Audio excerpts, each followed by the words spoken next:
Jika pembuktian langsung itu kita masuk dari pintu depan, dan pembuktian kontrapositif itu kita mencari celah dan masuk lewat pintu belakang, maka pembuktian kontradiktif ini sedikit berbeda dengan kedua pembuktian sebelumnya.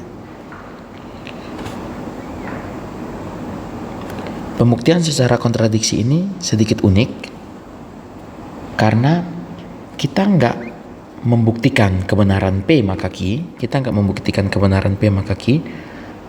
justru kita malah berpura-pura mendukung sebuah kebohongan sampai kebohongan itu mempermalukan dirinya sendiri. Karena memang nggak logis. Nah, jika asumsi dalam pembuktian langsung itu P maka Q, dan pembuktian kontrapositif itu bukan Q maka P, kalau pembuktian kontradiksi itu kita asumsikan P dan bukan Q. Ya, untuk lebih jelasnya perhatikan contoh berikut ini. Ya, misalnya kita ingin membuktikan Ani orang yang jujur. Ani adalah P-nya dan Q-nya adalah orang yang jujur. Jadi kita mau membuktikan bahwa Ani adalah orang yang jujur.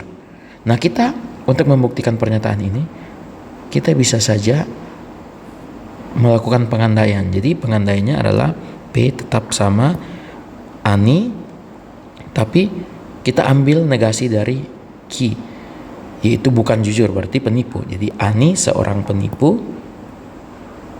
Ya, Ani seorang penipu.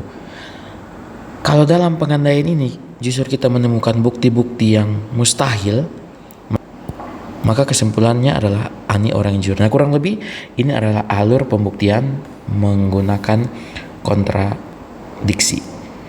Berikut ini adalah contoh pembuktian melalui metode kontradiksi. Inilah pembuktian klasik yang mungkin kita sudah sering pelajari. Ya, kita akan membuktikan bahwa akar 2 ini adalah bilangan irasional. Ingat kembali, bilangan irasional adalah bilangan yang tidak dapat dituliskan dalam bentuk A per B. Atau rasio 2 bilangan bulat di mana A dan B ini adalah bilangan bulat dan B ini tidak sama dengan 0. Oke. Nah, ini P-nya adalah akar 2, ini P-nya yang ini, dan Q-nya adalah bilangan irasional. Ya, bukan pengandaian di mana kita andaikan akar 2 ini bukan merupakan bilangan irasional. Ya, ini bukan Q. Jadi, untuk pembuktiannya kita tunjukkan seperti ini. Andaikan akar 2 ini bukan merupakan bilangan irasional. Kalau dia bukan merupakan bilangan irasional, berarti dia adalah bilangan rasional. Yang artinya akan ada A dan B bilangan bulat di mana B ini tidak sama dengan 0, sehingga akar 2 ini tidak dapat dituliskan dalam bentuk A per B.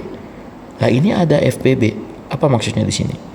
Maksudnya di sini adalah A dan B ini dipilih sedemikian rupa sehingga FPB dari A dan B ini 1.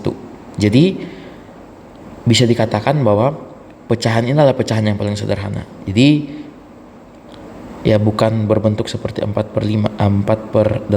Kenapa? Karena 4/8 ini FPB-nya bukan 1, FPB-nya 2. Karena kedua bilangan ini sama-sama dapat dibagi sama 2. Jadi ini kita dapat sederhanakan menjadi setengah. Nah, ini yang kita makan bilangan atau pecahan yang paling sederhana dengan FPB-nya 1. Karena 2 dan 1 hanya dapat dibagi oleh 1. Ya. Oke, jadi ini dengan kata lain kita mau katakan bahwa A dan B ini adalah bentuk yang paling sederhana. Kita tidak dapat menyederhanakan A dan B lagi, pecahan A per B lagi. Nah, perhatikan bahwa ketika kedua ruas kita pangkatkan 2, kita akan peroleh 2 sama dengan A kuadrat per B kuadrat.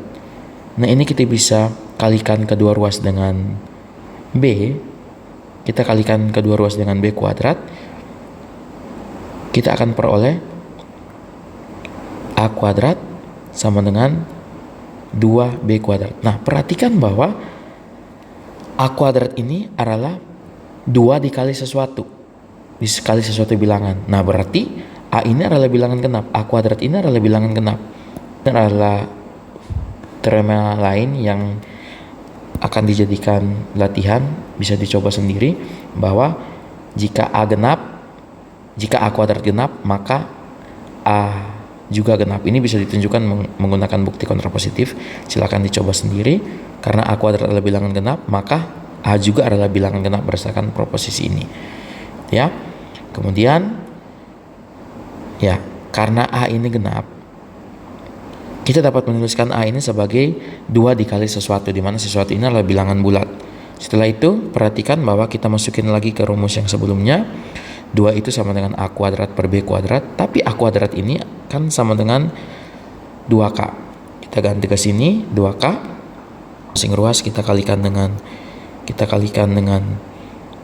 B kuadrat, kita kalikan di sini juga dengan B kuadrat, kita akan punya 2B kuadrat dikali 2K kuadrat. Nah dari sini kita jabarkan, kita akan peroleh 2B kuadrat itu sama dengan 4K kuadrat. Karena kedua ruas ini mengandung 2, kita bagi dengan 2, akhirnya kita peroleh B kuadrat itu sama dengan 2K kuadrat. Nah perhatikan kalau B kuadrat itu dapat dituliskan dalam bentuk 2 dikali sesuatu. Nah berarti B kuadrat ini adalah bilangan genap. Nah karena B kuadrat ini bilangan genap, maka B ini juga merupakan bilangan genap. Nah ini dia masalahnya. Karena A dan B bilangan genap, maka FPB-nya ini nggak mungkin 1. FPB-nya ini paling tidak 2. Ya. Contoh kalau pecahan yang dua-duanya bilangan genap itu seperti ini. 2/10 misalnya. Ini FPB dari 2 dan 10 itu ya 2. Gitu ya.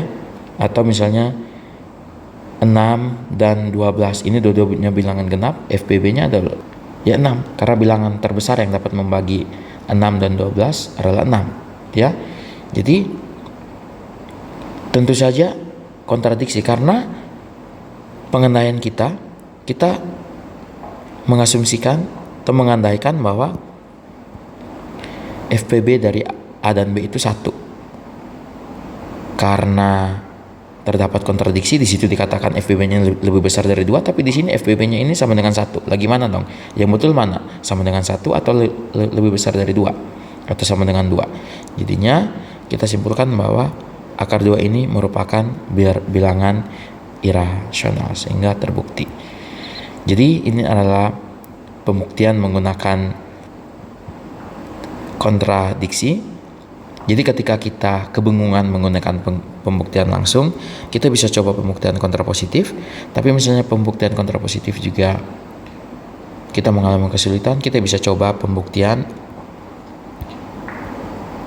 kontradiksi. Tinggal satu lagi pembuktian yang belum kita bahas, yaitu pembuktian menggunakan induksi. Sekian.